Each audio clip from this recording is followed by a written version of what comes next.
నమస్తే, welcome to Leo. మనతో ఉన్నారు పొలిటికల్ అనలిస్ట్ శ్రీలీల గారు. నమస్తే అండి. నమస్తే అండి. మనం చూసుకుంటే లక్ష్మీ పార్వతి గారు ఇక్కడ సీనియర్ ఎన్టీఆర్ గారి భార్యలాగా ఒక పక్క మాట్లాడుతూ, కానీ ఆ పార్టీకి వ్యతిరేకంగా ఉన్నటువంటి ఒక వైఎస్ఆర్సీపీలో ఉంటూ చంద్రబాబు నాయుడు గారు కావచ్చు, అదేవిధంగా బాలకృష్ణ గారు కావచ్చు, ఎన్టీఆర్ గారి యొక్క సంతానం ఏదైతుందో ప్రతి ఒక్కరిని తిడుతూ వస్తున్నారు.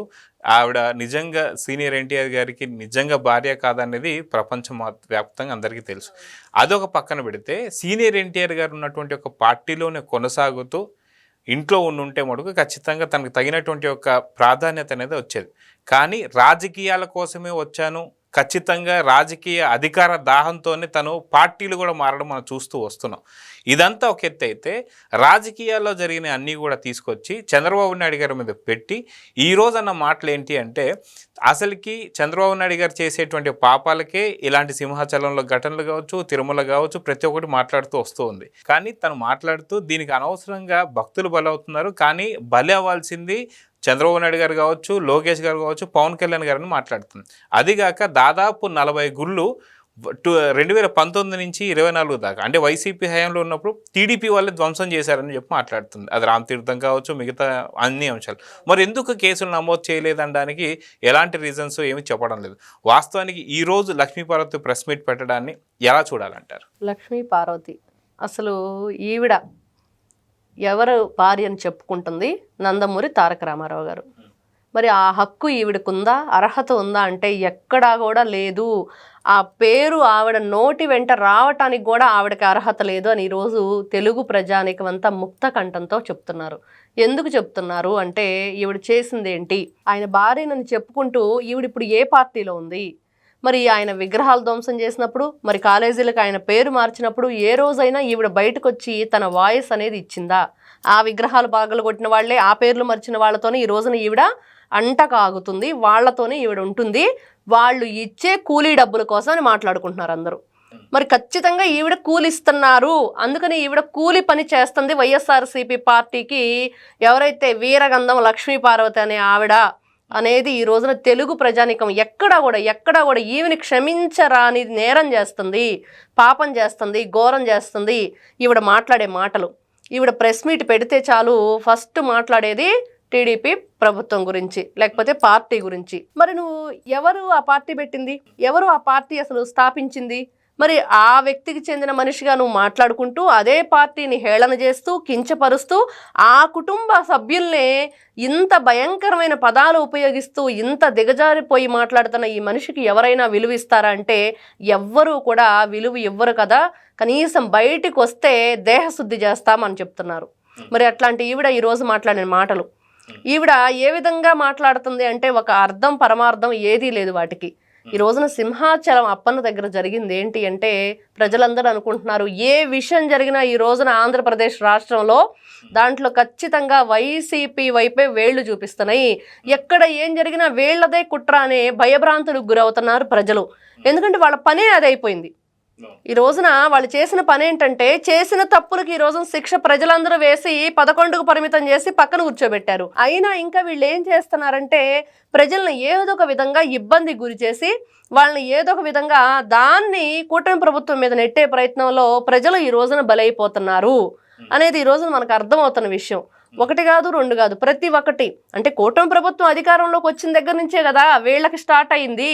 మాకు అధికారం లేకుండా పోయింది, మరి ప్రజల్లో మాకు పలుకుబడి లేకుండా పోయింది, మరి ప్రజల్లో ఎక్కడా కూడా గుర్తింపు లేకుండా పోతుంది. మరి ఆ గుర్తింపు తెచ్చుకోవాలంటే కూటమి ప్రభుత్వం గుర్తింపు లేకుండా తగ్గిపోవాలి అనేది వీళ్ళ ఫస్ట్ ఏకైక ఎజెండాగా పెట్టుకొని ప్రతి ఒక్కటి మనం చూస్తున్నాం. అతను ఢిల్లీ స్థాయిలో వెళ్ళి ఎంతమంది చనిపోయారనే ప్రచారం దగ్గర నుంచి, రషీద్కు సంబంధించి మరణాన్ని మళ్ళీ పార్టీకి అంటగట్టే విషయం కానీ, రాప్తాడు విషయం కానీ, ఇంకా ప్రతి ఒక్కటి ఎక్కడ చూసుకున్నా కూడా వీళ్ళ కుట్రలు, కుతంత్రాలు, రాజకీయ పరంగా ఏ విధంగా వీళ్ళు హింసా రాజకీయాలకు తెరతీస్తున్నారంటే, ఈ రోజున సింహాచలం అప్పన్న దగ్గర జరిగిన ఒక ఘటన ఏదైతే ఉందో అది అనుకోకుండా ఎవరూ కూడా ఊహించము. కొన్ని అట్లాంటివి ఇన్సిడెంట్లు జరిగినప్పుడు దానికి మేము ఉన్నామని నిలబడి, పార్టీకి సంబంధించి మీ ఫండ్ ఏదైనా వాళ్ళకి ఇస్తున్నారా, ఏదన్నా ఎక్స్గ్రేషియా మీరు ప్రకటించారంటే ఏది ఉండదు. ఎవ్వరికి ఒక్క రూపాయి ఇవ్వరు, ఎవరికి ఒక ముద్ద అన్నం పెట్టరు, ఎవరికి మేమున్నామని భరోసా ఇవ్వరు.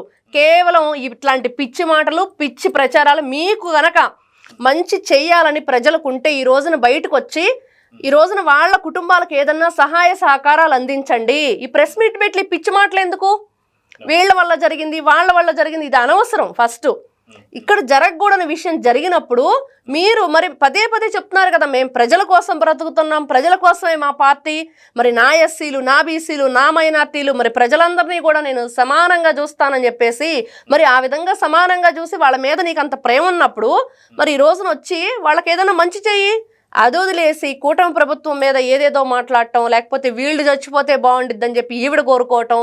ఈ రోజున ప్రజలందరూ అసలు ఈ మనిషే లేకపోతే, ఈ మనిషి ఉండబట్టే ఆయన పెద్ద ఆయన ఆ విధంగా ఈవిడ పొట్టను పెట్టుకుంది, మరి ఈవిడ లేకుండా ఉంటే బాగుండని చెప్పి మరి ప్రజలందరూ అంటున్నారు. మరి దానికి ఏం సమాధానం చెప్పింది లక్ష్మీ పార్వతి? ఈ వీరగంధం లక్ష్మీ పార్వతి అనే ఆవిడ ఇట్లాంటి వాళ్ళు భూమి మీద ఉండటం వల్లే ఇట్లాంటివన్నీ జరుగుతున్నాయి అని ప్రజలందరూ మాట్లాడుకుంటున్నారు. దానికి ఈవిడ సమాధానమే లేదు. అదే మనం చూసుకుంటే ఎన్టీఆర్ గారికి సంబంధించి ఏదైతే వైఎస్ఆర్సీపీ హయాంలో ఉన్నప్పుడు ఏదైతే హెల్త్ యూనివర్సిటీకి సంబంధించి ఎన్టీఆర్ హెల్త్ యూనివర్సిటీ పేరు మార్చినప్పుడు కూడా తన స్పందన ఏది లేదు. అది కాకుండా ఏదైతే రథం తగిలిపడినప్పుడు కూడా అప్పుడు కూడా స్పందన లేదు. అది కాక రామ్ తీర్థంలో కావచ్చు, ప్రతి ఒక్క దేవుళ్ళకి సంబంధించి విగ్రహాలు ధ్వంసమైనప్పుడు కూడా తనకు ఎటువంటి కూడా స్పందన లేదు. ఈ రోజు వచ్చేసి ఇది కూటమికి సంబంధించి, అంటే గతంలో ఉన్నప్పుడు టీడీపీ ఈ యొక్క ధ్వంసాలన్నీ కూడా చేసింది అన్నప్పుడు కేసులు ఎందుకు నమోదు చేయలేదని చెప్పి ఏపీ ప్రజలు అడుగుతున్నారు. అంటే ఏదన్నా సరే బట్టగాల్చి మొహం మీద వేసేస్తే సరిపోతుంది అనేటువంటి ఒక ధోరణిలో లక్ష్మీ పార్వతి కావచ్చు, వైసీపీ పార్టీకి సంబంధించి అందరూ కూడా అదే చూస్తున్నాం. ఇదంతా కాకుండా నిన్నగాక మొన్న జరిగినటువంటి యొక్క తిరుమలలో ఏదైతే గోశాలలో జరిగినటువంటి ఒక చాలా మంది, అంటే వందల సంఖ్యలో గోవులు చనిపోతున్నాయన్న దానికి భూమన కరుణాకర్ రెడ్డికి తిరిగి చాలా చక్కటి సమాధానం అయితే చెప్పింది కూటమి. ఎక్కడుందో ఒకసారి ఖచ్చితంగా తీసుకొని రావాలి, అసలుకి ఎక్కడెక్కడ ఏ గోవులు చనిపోయాయి, ఆ ఫోటోలు నీకు ఎవరు ఇచ్చారు, ఎక్కడి నుంచి ఇచ్చారు, ప్రతిదీ అడిగినప్పుడు వాళ్ళు సమాధానం చెప్పలేక తోక ముడిచిన తర్వాత ఇప్పుడు మళ్ళీ సేమ్ లక్ష్మీ పార్వతి గారు అదే అంశాన్ని తీసుకొచ్చేసి మళ్ళీ రెచ్చగొట్టే ధోరణి. అయితే వాస్తవానికి ఇలాంటి, అంటే మీరు అన్నట్టు ఇందాక అన్నట్టుగా రషీద్ ఒక ఇద్దరు రౌడీ షీటర్లు కొట్టుకున్న దానికి రషీద్ చనిపోయినందుకేమో హిందూ ముస్లిమ్స్ మధ్య గొడవ పెట్టాలని, అదేవిధంగా చూసుకుంటే పాస్టర్ ప్రవీణ్ మొన్న ఈ మధ్య, అదేవిధంగా తిరుమలలో గోశాల కావచ్చు, అదేవిధంగా చూసుకుంటే ఇప్పుడు మళ్ళీ సింహాచలం గోడ, ఖచ్చితంగా చనిపోయినందుకు ప్రతి ఒక్కళ్ళు కూడా దిగ్భ్రాంతి వ్యక్తం చేస్తున్నారు. నారా చంద్రబాబు నాయుడు గారు 25 లక్షల ఎక్స్‌గ్రేషియా ప్రకటించేశారు. ఇదంతా బాగుంది, కానీ లక్ష్మీ పార్వతి గారు మాట్లాడే అర్హత ఉందా? కనీసం హిందువులకు వాళ్ళు చేసిన మేలు ఏదైనా ఉందా? కనీసం నిరసనలు కానీ లేదంటే ఏదైనా సరే విజ్ఞప్తి కానీ ఇదన్నీ కూడా ప్రజలు చేయాల్సింది. లక్ష్మీ పార్వతి ఒక్కటి మైక్ ముందుకు వచ్చి మాట్లాడడాన్ని ఎలా చూడాలంటారు? ఇక్కడ ఈవిడకి అసలు ఒక విచక్షణ కానీ ఒక క్రమశిక్షణ కానీ ఏమీ లేని వ్యక్తి వీరగంధం లక్ష్మీ పార్వతి. అది అందరికీ తెలిసిన విషయం. ఈవిడ ఒక మాట మాట్లాడేటప్పుడు ఎవరిని ఆపాదించి మాట్లాడుతుందంటే కుటుంబ సభ్యులకు మాత్రమే అది వర్తించేటట్లు ఈవిడ కక్షపూరిత రాజకీయంగా ఈవిడ అయితే నారా చంద్రబాబు నాయుడు గారిని పదే పదే ఒక మాట అయితే ఈవిడ వాడు ఈ రోజు కూడా అదే మాట వాడింది. మరి అట్లాంటి మాటలు వాడే నువ్వు ఇప్పుడు ఈ రోజున ఎక్కడున్నావు, ఏ పార్టీలో ఉన్నావు అనేది మర్చిపోయి, మరి ఒకప్పుడు వైఎస్ఆర్సీపీ పార్టీ 2019 నుంచి 24 వరకు అధికారంలో ఉన్నప్పుడు ఎన్ని విధాలుగా మరి గుళ్ళ మీద దాడులు జరిగినాయి, పూజారుల మీద దాడులు జరిగినాయి, వీటన్నిటి మరి సమాధానం ఆ రోజు ఎవరైనా ఇచ్చారంటే ఎక్కడా లేదు. మరి ఒకప్పుడు ఈవిడ మాట్లాడుతున్నట్టుగా టీడీపీ వాళ్లే ధ్వంసం చేశారు. మరి ఆ రోజున వైఎస్ఆర్సీపీ పార్టీ అధికారంలో ఉంది కదా, అక్రమంగా బోలెడని అరెస్టులు చేశారు కదా, మరి అలానే అరెస్ట్ చేయొచ్చు కదా. మరి ఎక్కడ ఏ కేసు నమోదు అవ్వలేదు. పిచ్చోడు వచ్చేసి రాళ్లతో కొట్టేసి విగ్రహాలు ధ్వంసం చేశాడని, తేనెటీగలు కందిరీగలు వచ్చేసి రథం తగలబెట్టాయని, మరి ఎవడో తెలియదు, మరి ఎవడో దొంగ వచ్చేసి వెండి విగ్రహాలు తీసుకెళ్లిపోయాడని, ఇలా రకరకాలుగా వాళ్లే చెప్పారు. ఎక్కడా కూడా వాళ్ళు ఆ రోజున టీడీపీ గవర్నమెంట్ ఏం మాట్లాడుతుంది కానీ వాళ్ళు టీడీపీ పార్టీ వాళ్ళు చేశారని ఎక్కడ ఆ రోజు వైఎస్ఆర్సీపీ పార్టీ వాళ్ళు ఎక్కడ కూడా మాట్లాడలేదు. ఎందుకంటే వాళ్ళు చేసిన తప్పుని కప్పిపుచ్చుకునే ప్రయత్నంలో మాట్లాడిన పరిస్థితి. ఈ రోజు ఈవిడ మాట్లాడేది ఏంటంటే ఖచ్చితంగా వీళ్లే చేశారు, వీళ్ల వల్లే ఇలా జరుగుతుంది.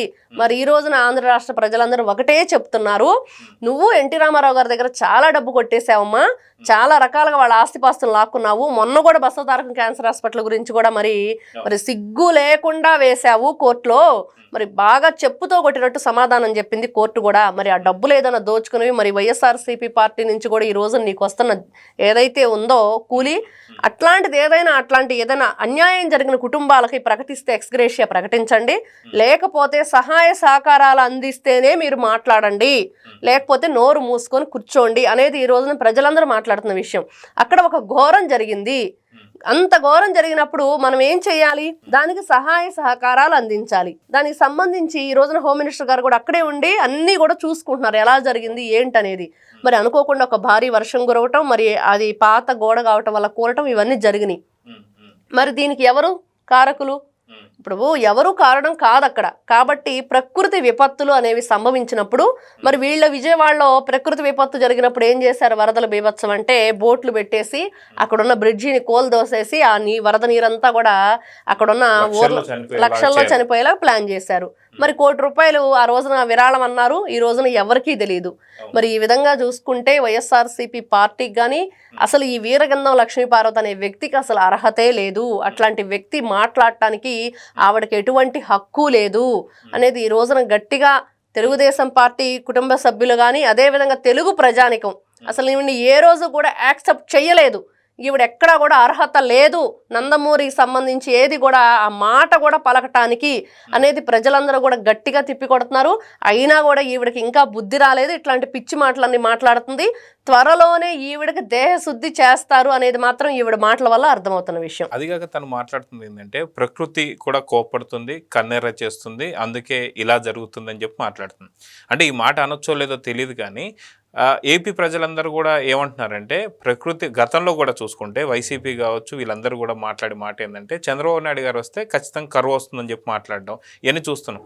కానీ జగన్మోహన్ రెడ్డి మొదటిసారి సీఎం అవగానే కరోనా వచ్చేసి కొన్ని లక్షల కోట్లలో జనాలు చనిపోయారు. సో దాన్ని ఖచ్చితంగా జగన్కి ఆపాదించవచ్చు అని చెప్పేసి అంటారు. ఏపీ ప్రజలు అడుగుతున్నారు ఇప్పుడు లక్ష్మీపార్వతిని. అవును, కరెక్టే. ప్రపంచవ్యాప్తంగా అసలు అది ఒక రాష్ట్రానికి కాదు, ఒక దేశానికి కాదు, ప్రపంచవ్యాప్తంగానే కరోనా వచ్చి మరి మహానుభావుడు అడుగుపెట్టగానే ఇలా జరిగింది. మరి ఈ రోజున ఎవరైతే వీరగంధం లక్ష్మీపార్వతి అని మాట్లాడుతుందో ఈవిడ ప్రకృతి విపత్తు అని అంటే ఈవిడ ఈ రోజున 11కు పరిమితమై పక్కన ఎందుకు కూర్చున్నారు? చేసిన పాపాలు, నేరాలు, ఘోరాలు, దోపిడీలు, దందాలు బోలెడన్ని ఈ రోజున పోలీస్ స్టేషన్లు, కోర్టులు కూడా పట్టని పరిస్థితి. మరి ఇవన్నీ చేసినవన్నీ చేసేసి మీరు రాగానే కరోనా వస్తే కరోనా కనీసం ప్రజలను ఆదుకున్నారు ఎక్కడైనా సరే ఒక మందు కానీ వాళ్ళకి సంబంధించిన ఏదైనా సరే వీళ్ళు క్వారంటైన్లు కానీ ఏర్పాటు చేశారంటే ఏదీ లేదు. బ్లీచింగ్ చల్లుకోండి, పారాసెటమాల్ వేసుకోండి, సహజీవనం చేయండి అని చెప్పిన గొప్ప ముఖ్యమంత్రి అప్పట్లో ఎవరైతే ఉన్నారో జగన్మోహన్ రెడ్డి గారు. ఆయన రావటం వల్లే ఆయన అడుగు పెట్టగానే ప్రపంచమే దద్దరిల్లిపోయింది. అట్లాంటి వ్యక్తి మరి జగన్మోహన్ రెడ్డి గారు మరి తండ్రి చావును కూడా అడ్డం పెట్టుకుని ముఖ్యమంత్రి అవ్వాలని, బాబాయ్ చావును అడ్డం పెట్టుకుని ఏం చేస్తున్నాడు? అందరి వేళ్లు కూడా తాడేపల్లి ప్యాలెస్, ఈ రోజున లిక్కరు, పీడిఎస్ రైస్, ప్రతి ఒక్కటి ఏది చూస్తున్నా భూదందాలు, ఇసుక దోపిడీ, ల్యాండ్ శాండ్ ఏది కూడా వదిలిపెట్టని వీళ్ళు ఈ రోజున ఇట్లాంటి ప్రవచనాలు పలకటం చాలా విచారకరం అనేది ప్రజలందరి కూడా అభిప్రాయం. కాబట్టి ప్రకృతి విపత్తు అనేది ఎలా ఉండిద్దంటే ఎవరు ఊహించింది, అది ఎవరికి ఆపాదించేది కాదు. మరి ఈ రోజున ఆంధ్ర రాష్ట్ర ప్రజలు కాదు తెలుగు ప్రజానీకం అంతా అడుగుతుంది. మరి జగన్మోహన్ రెడ్డి అడుగు పెట్టగానే ప్రజలందరూ కూడా ఇళ్లకు పరిమితం అయిపోయి బిక్కుమంటూ క్షణం దినం గండం 100 ఏళ్ల ఆయుష్ అంటూ గడిపారు. దానికేం సమాధానం చెప్పింది వీరగంధం లక్ష్మీపార్వతి అనే ఆవిడ? దేనికి సమాధానం ఉండదు. ఇది కేవలం డబ్బులు ఇస్తారు కాబట్టి ఈవిడ మాట్లాడిద్ది. ఈ మాటలు ఇంతటితో ఆపకపోతే మాత్రం ఖచ్చితంగా ఈవిడ మాత్రం కొట్టడం ఖాయం. రెడీగా ఉన్నారు తెలుగు ఆడపడుచులు అందరూ కూడా. సో చూద్దామండి, ఖచ్చితంగా లక్ష్మీపార్వతి గారు కనీసం ఏం జరిగిందో కూడా తెలియకుండా వాళ్ళ హయాంలో జరిగినటువంటి ఒక దాడులు కూడా తీసుకొచ్చేసి కూటమి ప్రభుత్వం నెట్టడం కావచ్చు, అదేవిధంగా ప్రకృతి వైఫల్యాల వల్ల జరిగేటువంటి వాటిని కూడా తీసుకొచ్చి చంద్రబాబు నాయుడు గారు, పవన్ కళ్యాణ్ గారు, అదేవిధంగా నారా లోకేష్ గారికి ఈ గతి పట్టాలి అంటే చనిపోయినటువంటి ఒక ఎవరైతే భక్తులున్నారో వాళ్ళ ప్లేస్లో వీళ్ళు ఉండాలని చెప్పి అనడం మాత్రం చాలా అన్యాయం. సో చూద్దాం జరగబోతుందో. నమస్తే. Please subscribe to Leo News for more videos.